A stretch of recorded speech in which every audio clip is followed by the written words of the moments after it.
What's happening this week in Florida wrestling? We're back with the great Brant Parsons, and we're doing it again here with Brant over at Orlando Sentinel. I don't know if I go with great, maybe the so-so Brant Parsons. The so-so Brant Parsons. Yeah, I'm gonna go over here real quick so we can share the show to your page, Brant. And while you're doing that, just a shout out to all my Ohio State's wrestling family out there that we all comment on things. OH. Yeah, I think I posted that I am one guy that didn't think that Ohio State was going to put up a good fight against Clemson, and then admittingly so, I did not expect that thumping to come. That was I fun. thought as I broke after thinking that, and then I broke down the matchup a little bit, I could see a lot of similarities in the teams. I'm sure Dabo's little jab kind of helped the motivation, I'm sure, and they definitely First time in came out history, the 11th seed has made the final. Hey, so with that being said, what and we'll get into wrestling, right? Obviously. Yeah, let's do it.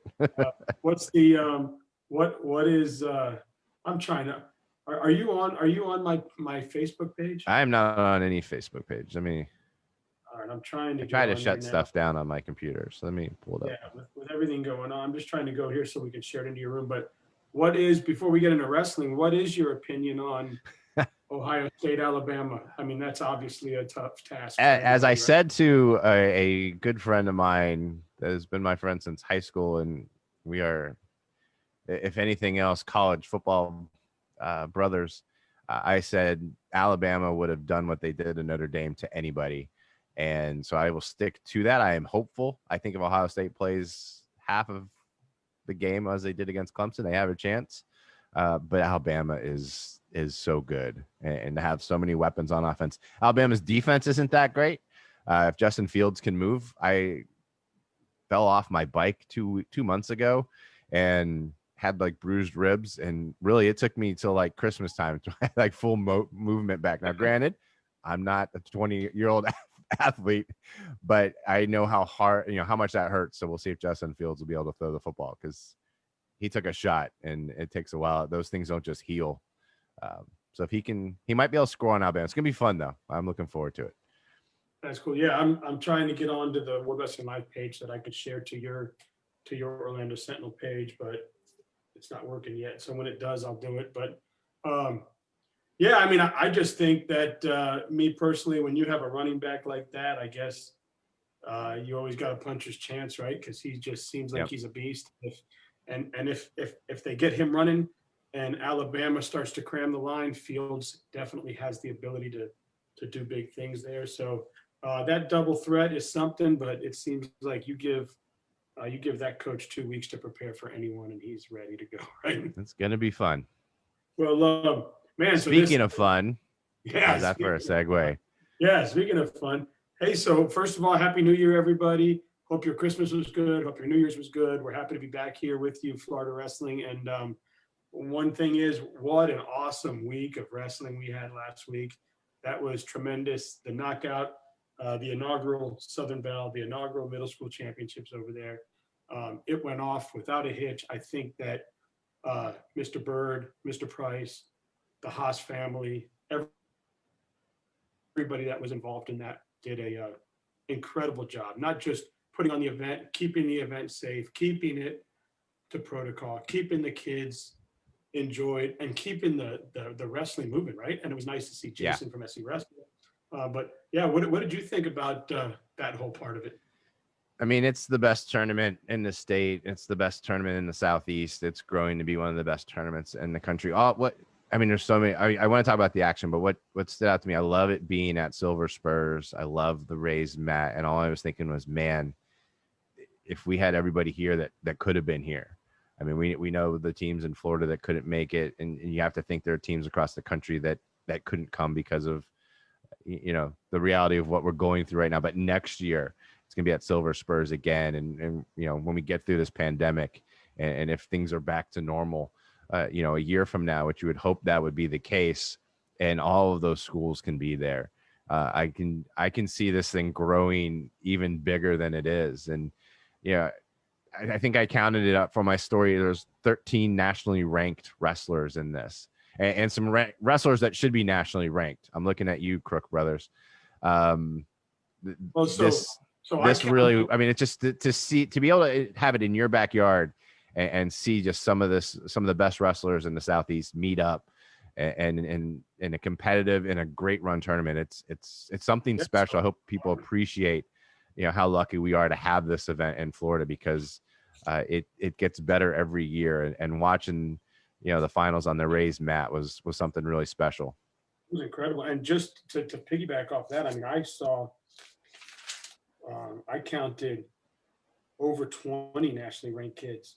Yeah, I And guess I just used one ranked system, but yeah, if you what I go through did all was of them, that happened to me when I first started doing it. And then I'm like, wait a second. I talked to Jason. He said there's more than that. So then I started going to his research because I don't know Georgia and I don't know yeah, Tennessee and I don't know any of those. So I started writing them down. And then I started writing down who we would have had. It would have been even yeah, bigger. We would have had, guys like Ethan Mohina. We would have had, if FHSAA would have let LHP in, we would have had them.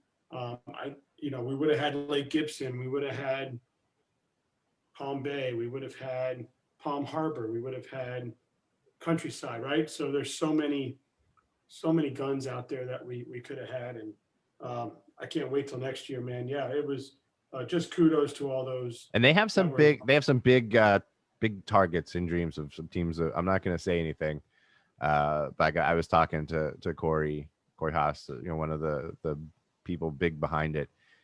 They've got some targets to get even bigger next year. So I that was what stood out to me first, not just the fact that it was such great wrestling, just how it was happening here, and then to talk about the wrestling when you have nationally ranked kids losing in the semifinals, when you have state champs not making it to semis or the finals. I mean, that just the thing with the knockout was always, as it's grown, it's always been very good at the top. Sometimes maybe a little top heavy, and you get past like the top 4 or 5, and it wasn't maybe as deep, but it is now deep. It is deep, 8, 9, 10 kids deep at some of those weight classes where you're battling in the quarters. You're having tough rounds even before that. The round of 16 can be tough, and I think that just really shows the growth of it.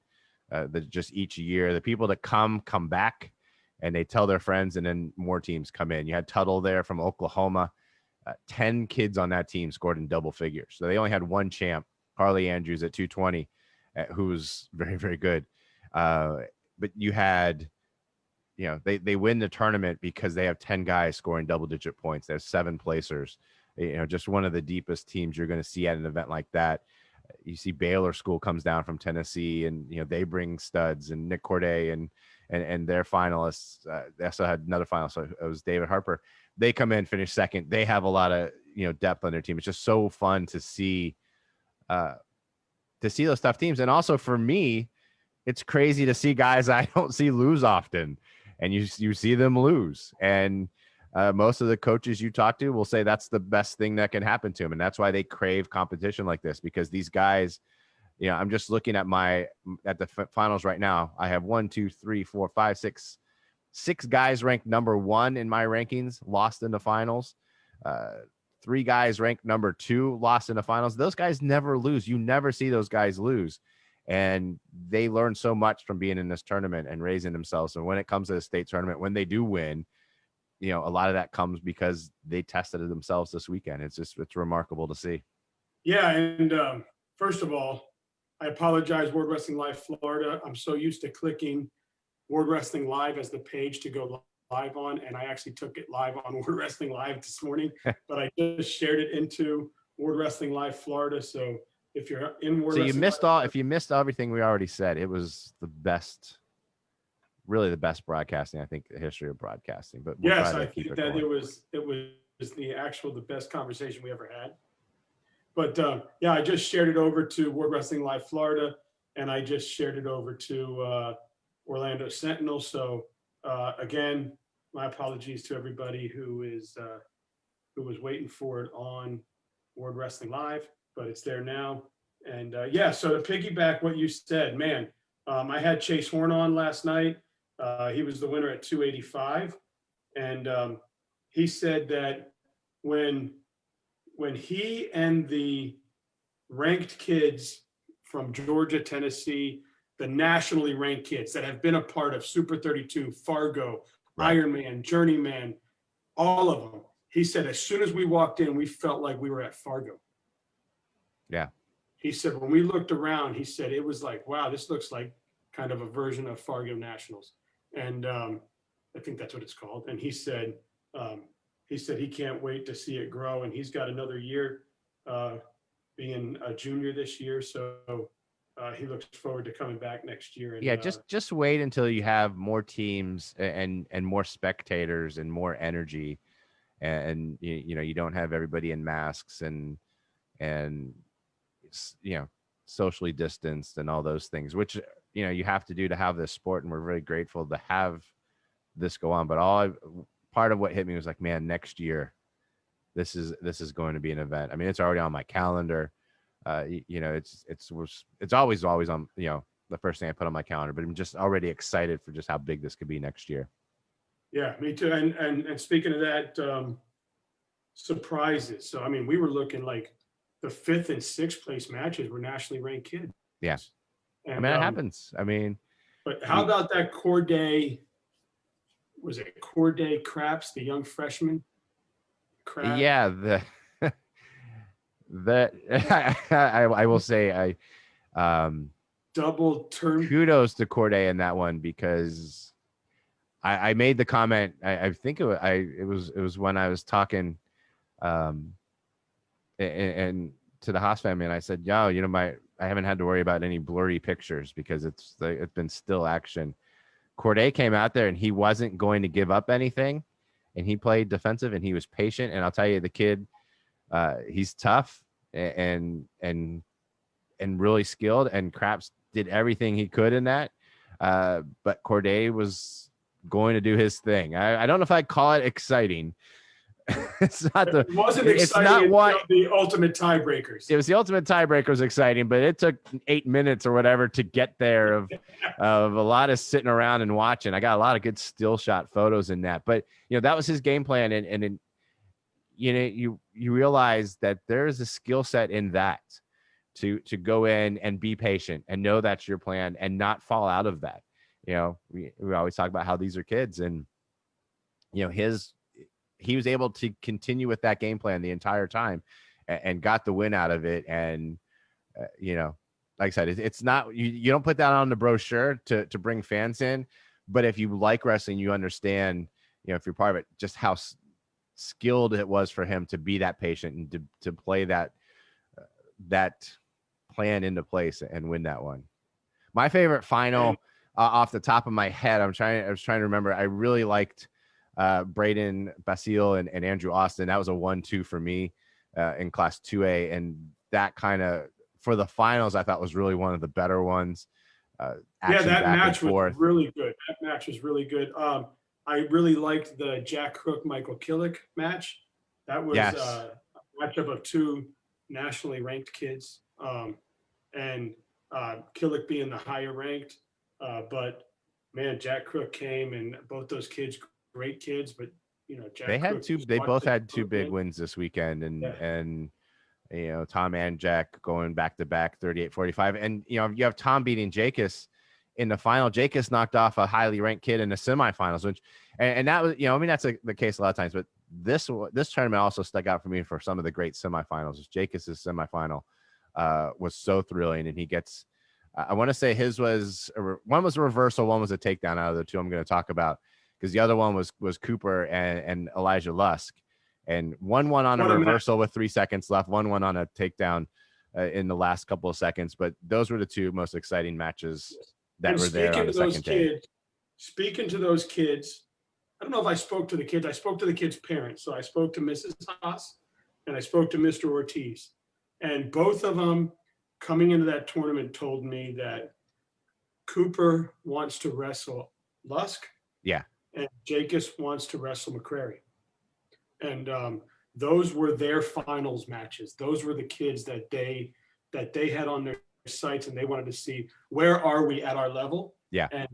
And that's who they wanted to see. So both them winning those two matches was awesome. Fast forward to the finals, Jacobs is unbelievable, but in my opinion, and talking to others, and me and Big Pat were having this conversation today. Tom Crook came through arguably the toughest run in Yeah. that tournament, and if there was an outstanding wrestler, It'd have been him. I think it would have been him. Nothing against. I think Van Hookey had a unbelievable tournament. He pinned his way through, and then the big Pinned win. Melguizo in a minute. I mean, Yes. he that is the guy who's on fire right now. Yeah, And and he looked that's great in his huge. That's huge. semifinal. But if you look at the bracket as a whole, what Tom Crook Yeah. did was unbelievable coming through that bracket. So I thought that was unbelievable. But I think Jacobs and Cooper, they're big. They got all their energy up for those two matches, right? And in Cooper's defense, that finals match, I think that kid, was it Hunt? I think Yeah. his name was Hunt. He Cole got Hunt. all five of his 7 points was in that first period. Yeah, he got out to the early lead and then just held it and Cooper kind of controlled made the match. You started to see Cooper adjust. You started Yeah. to see him start to know what was going on. He started to use his length a little more.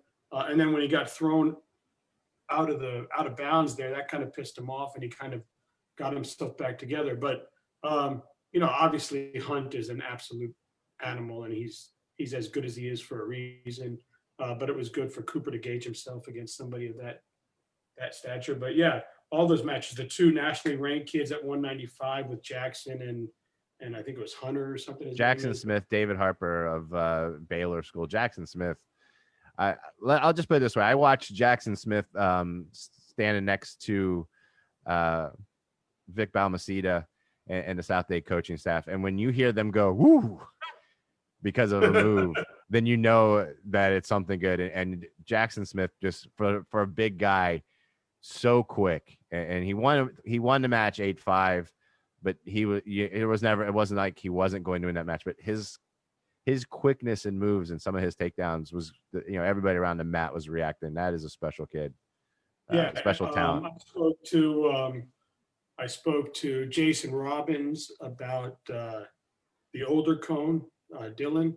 His goal with Dylan was to get him to Singletary. So Dylan did his job. He had a tough route there, but he did what he was supposed to, and he won. Dylan has had a monster couple weeks. He is one of the wrestlers. My rankings will go out later today. I know people are probably wondering, what's that Parsons guy doing? Because they have not updated since week 3, but holidays and bowl games and family obligations. But Dylan has beaten just in the last couple of weeks. We talked about it last time you and I were on, when he beat Jonathan Conrad.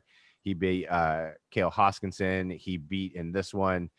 He knocked off Joshua Swan, the number 1 state champ returner for South Dade at 170. I mean, Dylan has been on fire lately, and he didn't get the win in this one because Singleton is, Woodland just has that special, just monster guillotine going through the middle of the lineup there, or the upper part of the middle. He kept it close in his defense. He kept it did 3-0, and then a couple turns in the late got those last 4 points. But he wanted to see where he was at. He wanted to see how he can compete with that guy, and he got his opportunity. And I'm sure, knowing after the conversations I've had with Jason, I'm sure Jason has him in the room already fixing some things. So yeah, I mean, he has come on this year. He is one of the. I'm looking at guys that made the finals that did not win for Florida, and he was one that really stood out. We've already talked about Cooper.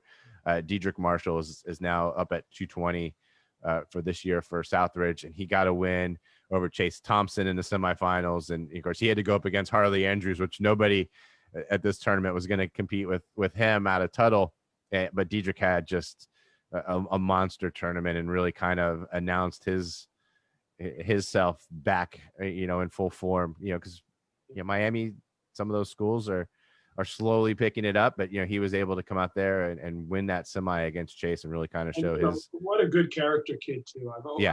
Since I've met him starting this, and I finally got to get out back in September or whenever it was, October. But he is one kid that has always kept in touch with me. Every time he sees me, he walks up and gives me like a big dap and all that stuff. And, what a good character kid. I know I know his coach was a little fired up after that quick pin in the finals, and I'm sure his coach will take him back to the mat and make some adjustments with him, but awesome. Another thing is just congratulations to Middlebrook. We saw that he signed with the SCU Fire. Yes. What do they call him? Like Big Daddy or Buddy or Big Buddy, or I forget what they call him, but God bless that kid. I heard his story. I got to sit with his dad, and his dad explained to me what he went through to get to where Yeah. he is now. And Yeah, he's a special kid too. kudos to that. 222A is really shaping up to be something else. That's going to be something fun to watch down the stretch. I'm excited. Well, kudos to the crew that put that on. Real quick, the little Fretwell kid, the best match. One of the best matches that I watched was one that he lost in the ultimate tiebreaker. I think it was the end of the first day. He was wrestling a tough kid out of Georgia, and it went to the ultimate tiebreaker. But the scrambling, the match that he put up, the fight that was going on, I love that kid. I think he's going to be something special. Yeah, I mean, if we're talking, I mean, he really came on and impressed me. He's my number one. A little teaser. Lots of new number ones coming out in the rankings. He's my new number one in 1A. But I think, and that was to McBride from Woodland. That the quarterfinal was ultimate tiebreaker. But if we're talking 106, you got to talk about Anderson Heap, the youngster for Osceola, knocking off Tyler Washburn in the finals. Tyler Washburn, who pinned Christian Guzman, who was my number one in 3A in his semifinal in his side for 106. A lot of really talented young wrestlers in 106. You had Ethan Bugman from Bartram Trail. He made its way to the podium in that one, coming in sixth with Fretwell fifth. That was one where you saw local Nardini, kids. We had Nardini and the quarterfinal match. It was two number ones. It was Nardini and University Christian. I'm having a brain fart. Yeah, against Paradon. And those guys are not number one now because Nardini, Washburn ended up finishing above Nardini and Paradon. But those guys also, and that's what I think that shows you the depth of this. When you have those two kids that don't make it to the podium, and they're both still ranked. They're both going to be ranked second when my rankings come out later today. That just shows you how deep this tournament can be sometimes, where those guys are finished before the placing rounds. And so really, really quick, I know we want to get into the state duels and where we're at, but the Southern Belle, there was, I love all those girls, man. They were great, but there was one girl that stuck out, and that was Claire Bowie. I was going to say, I had some people telling me to, it's tough to rank girls because it's still not enough opportunities, I think, for them to wrestle, and it's still not sanctioned. You still don't have enough people, I think, participating where they should. I would love to have seen more girls. I wanted my schedule did not allow me to be there the first day, and I took my daughter to the knockout. If anybody saw me there with a young mini me, that's my daughter London, who has come to a lot of wrestling events with me and has worked tournaments where she's the tapper. She's coached in a corner a couple of times. I wanted her to be able to see the Southern Belle. I really wished more girls had come out to this. There were a lot there, but what I wanted to say was I've been told about Claire, and I didn't have her ranked high enough, obviously, and I got a message not long after the tournament ended, and it was like, see, I told you. And in your defense, though, you had her at a different weight class. I did, and in my defense, I get a lot of people telling me, "Hey, this person should be ranked," and until I see them actually wrestle or see some results, I can't do it. But I was wrong, and that was a special performance for her this weekend. And Avramaitis, I even reached out to him afterwards, and I said, "You moved her properly down to the right weight class. You coached her properly to compete against." Kaylani and Biblia and attack who they wanted to attack. I love Kaylani. I love Biblia. I love all those girls. But Claire Bowie brought it, man. And congratulations to her and her team. And I think that's a weight class that I think Matt should keep her in this year, at least until Jasmine Godinez moves on. Because Jasmine, she's special. Wherever she goes, 100, 106. She tells me 106. But she's the winner there. Yeah, I like her a lot, and but yeah, so shout out to that Palm Harbor squad. I know how much work they put in down there, and good for you. But yeah, Jasmine had a great win in the finals. She wrestled this young eighth grader that is just an animal that made it all the way to the finals from Alabama. She was just incredible to watch throughout. She was being coached by the great Geneva Gray in the corner, so it was pretty awesome to watch that. Uh, the girls from Freedom High School, those all those girls, Yeah. man, they came to wrestle. A lot of them were in the finals. Uh, the one match, and then you had the Mater Lakes, the brother and sister, but you had Bellone. She was in the finals. She's just incredible to watch. She's dominant. She's something else to watch too. And then I was you able had to watch a lot of the finals live, but on my phone where we were, and she's just and that's not taking anything away from Shelby Weber, who made the finals for Freedom, and I'm a big fan of hers. But I mean, Carolina is just it's a whole other level, and it's something to see out there. and I saw Shelby and Lindsay at the Rumble at CFWA this weekend, and we got to talk a little bit. And yeah, Shelby was, obviously she wants to win, but at least when you wrestle a girl like that, you kind of know, okay, what do I need to prepare for? How can I get to there? And obviously they're going to see each other again. I mean, they're in the weight class. They are the Yeah. top two in that weight class, and if I got to imagine that's the state finals. So let's see what happens, right? But yeah, she's and they're friends. All these girls, they love each other. It's really cool to see the camaraderie in the rooms and stuff like that. But great job to Lindsay Dahl and her team. Great job to Abramitis and his team. Great job to the South Dade girls, the Mater Lakes girls, and the girls that came in from Georgia and Alabama and from all over. And just thanks for showing up. Thanks for making it fun. Thanks for giving us some good wrestling. And then of course all the young middle school kids. I wish I knew who you all were. I only know a couple of them. Obviously, um, little Jack from Charlotte is unbelievable, right? And you've got Jacus Hines, not Jacus Hines, Adias Ortiz, who's Yes.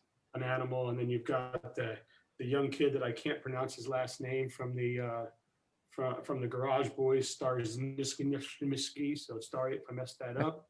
But we got to see a lot of, and then you have uh, Williams, little boy, I think it's Colt, if I got it right. So a lot of great young kids we got to see come out and do some big things. But with that being said, it's that week to close up the district duels, right? It is. The district duels officially end on Saturday. Had a handful go off in December. Pretty much the rest of the week. There's a couple each day, and then there's a larger contingent on Saturday to finish it off.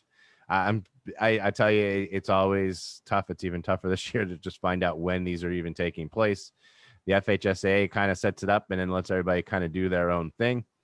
They'll have the results, I imagine, at the end. I try to keep the results going.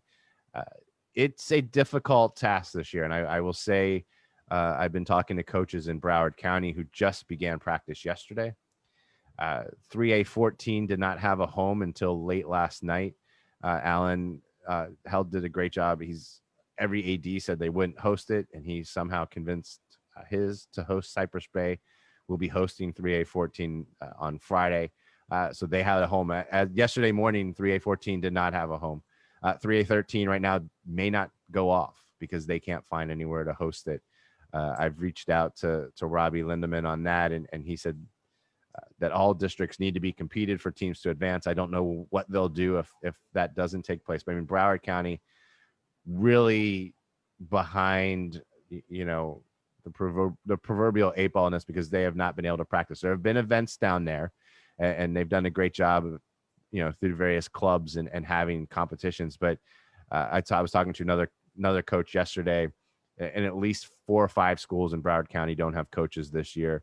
A few others have maybe 3 or 4 kids. Kids are not on campus, so that kids are thinking, well, if I'm not on campus, I don't want to come to campus to practice. They're not able to recruit freshmen out to the program because nobody's on campus, and it's a real struggle. You'll see the top teams in Broward will be able to get through this, but it's the middle and lower teams that are struggling, and in some cases they don't even have coaches to be able to coach them.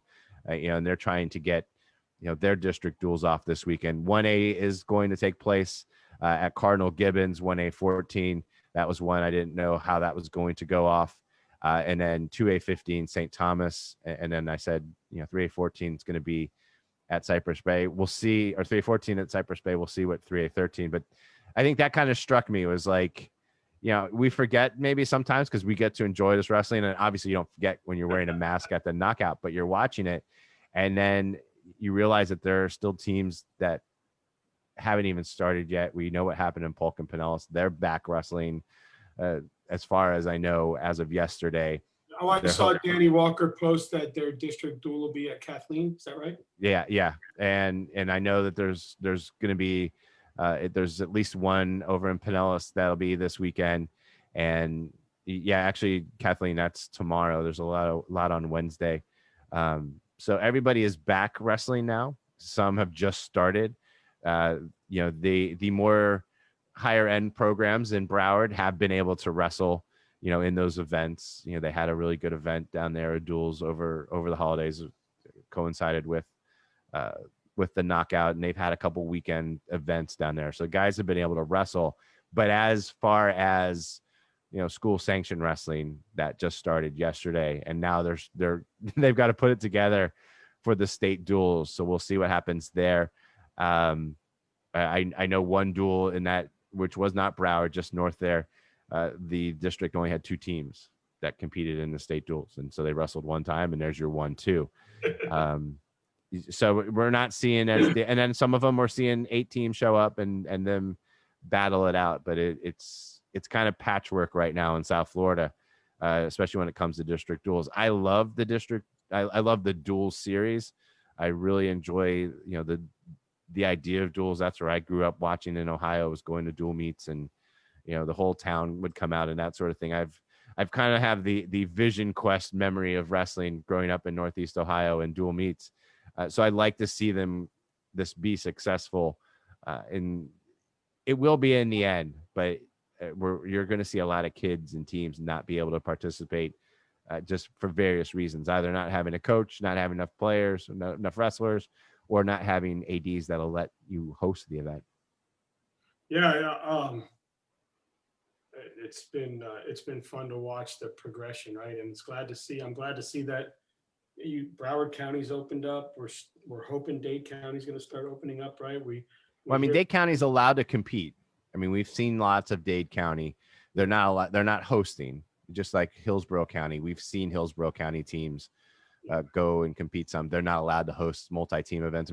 Hillsborough County, to show the resiliency of the wrestling community, they're not allowed to have more than 3 or 4 teams in a gym at any one time. So for their district duels, they actually turned it in, like for 3A6, they turned it into a 2-day event where they're going to have some at East Bay, some at Durant, and then the next day at either Bloomingdale or Riverview, they'll have the final. So that way because in Hillsborough County, you can't have 8 teams together to compete it. So they're going to put 4 1. I think it ended up being 6, 4 at one, 2 at the other for teams that opted in to do it. But it's make it up as you go. It's on the fly and doing different things. But we've had Dade County wrestling. We've had Hillsborough County wrestling. We've not had any Broward wrestling, and now they're back. And so as of right now, I believe every county is allowing wrestling with various different limitations, but they're all allowed to practice and compete. And so that's a positive. And one thing too, to shout out, if you've got kids K through 8, Coach Prince down there by Palm Harbor has been doing these great youth tournaments. This weekend they had Coach Kraus there with them doing the warm up. But if you've got a young man K through 8 and they're not getting wrestling in, he's been doing tournaments consistently every month down there. So if you want to get a kid on the mat that hasn't been able to, for sure, reach out to him. We saw some stuff going on at Brandon too. Brandon's been doing some stuff, and then we know the clinics and stuff that goes on around that you can get into. But yeah, now the duels, the final duels are you think Osceola is going to do them at their school, or you think they're going to do them over at the state duels right now are being held at Kissimmee Osceola High School. You think they'll move it to Silver Spurs? not for the state duels finals. It'll be at the high school. As per anything I've heard as of late for it, Robbie didn't indicate that there would be any change when I chatted with him or when I emailed with him yesterday. So that'll still take place. So it'll be the setup. I don't know how they'll handle spectators and stuff for it. But I intend it. The schedule will still be determined officially from FHSA. I assume it'll be a lot like last year. You have 1A and then 2A and 3A region finals on the first day, semifinals on the Saturday morning, and then the finals on the Saturday night. But we don't have an official schedule on it yet. The region quarterfinals and semifinals are scheduled though for January 14th, and that is being held unless there's a scheduling issue. Is being held at the place of the even numbered district champ. So 1 versus 2, the number 2 district champ will host those 4 teams if they're able to. 3 and 4 will be held at the district 4 champ down the line. A lot of I have all that on brackets. You can see I made up my own brackets. I couldn't find brackets anywhere, and that's on my website. So we do have, I know there's some Florida kids traveling outside of the state this coming week to some big tournaments. Good luck to them. I hope they do well. We got a lot of Florida wrestling happening this weekend, right? We've got some events and tournaments, not just the district duels, right? We have what was it? The Clash of the Titans or whatever they call it. No, the Clash of the Titans is the first weekend at University. I think I'd say as one of my favorite events is the Cradle Cancer, and that's at Jensen Beach, and it looks good again this year. You have American Heritage coming up from Delray Beach. You'll have Charlotte there. They were the champs last year at the Cradle Cancer, edging Jensen Beach. Obviously, they're the host. They're there. Osceola will come down. You'll have Flagler there. You get some other top wrestlers on the Treasure Coast. That's a really good one this weekend. The Tournament of Champions is at Lake Mary. It has been trimmed down to a one-day event this year. I actually hadn't even heard. Of the Border. You had to ask me on that because it wasn't showing up anywhere, and I did confirm it's going on. I hadn't heard any. Yeah, I hadn't heard anything either. But what do we got? The Battle of the Border, the Bash, the Tiger Duels. Yeah, you have the Joe B's Memorial. That's a good one up in Yulee. You have the Bash up in Panama City North. Will be represented, and a lot of the North has already had their district duels, and so you'll have a lot of teams free. A lot of the districts that have district duels like on Wednesday and Thursday, they'll be free this weekend. I know Palmetto has not my Palmetto, but Palmetto has a duels tournament this weekend. The Tiger Duels going on down their way, and Fleming Island has the Keystone. Southwest Florida Christian has the Scramble. So I mean, there's a lot of little one-day events going on. I won't call them little, but a lot of one-day events going on because there will be some teams competing this weekend in the district duels. I mean, Winter Springs will be hosting their district duels, so those are all teams that can't go to Lake Mary because they're doing the district duels on Saturday. It's the Nate Brower duels in memory of him. It was an event. They've turned it into district duels. That's going on. So some of these tournaments may be down a couple of teams because of it, but there's no shortage of wrestling this weekend, whether you want to watch a duels tournament or an invite. And then the Northport knockout is going on too down at Northport. But there's a lot of stuff coming up for girls too. I saw where Jim Price and Osceola have announced some AAU stuff they're going to do with the girls, and I saw where Rockfin and those guys have announced where they're going to do some Wednesday night. Yeah. Duels for or tournaments for the girls. So it looks like Jim Price and Burton Osceola and those guys over at Rockfin and Kerwin Adderley and those guys are all just everybody's trying to get together and put some opportunity out for the ladies. So keep an eye for that. You'll see both sides. I think one is AAU and one is probably USA. I'm guessing. I could totally be wrong, but all that matters is that they're both putting on stuff for ladies. So keep an eye on that and get your girls out and wrestle. Yep. We need more events for girls. So that's good to see Polk and Pinellas back, right? We're going to see those teams. We're going to see Palm Harbor again. We're going to see Countryside again. We're going to see all those teams out in Pinellas County back. We're going to see Polk County back. awesome to see, and definitely missed those teams. We did see those teams in the stands cheering on the knockout. That was awesome to watch. I'm just going to put it out there. I'd love to see a Tuttle Lake Gibson duel, 2019 to 2020 champs. It doesn't have to be televised. It doesn't have to be video, just like old Rocky. Just set someone's backyard with a Yeah, mat. just like the Rocky Apollo Creed in an old gym. I'd love to see those two go at it. They both have obviously talented kids. That'd be fun to watch. So if anybody out there wants to put it on, let's do it. Hey, it's been great, man. I'm glad we're back on. I'm glad we're doing this, and I had a blast. And it was great to finally meet you in person this weekend. Yes, it was fun. I had a great time out there, and thanks to Osceola for having us out there. Thanks for them letting my daughter participate and be a photographer.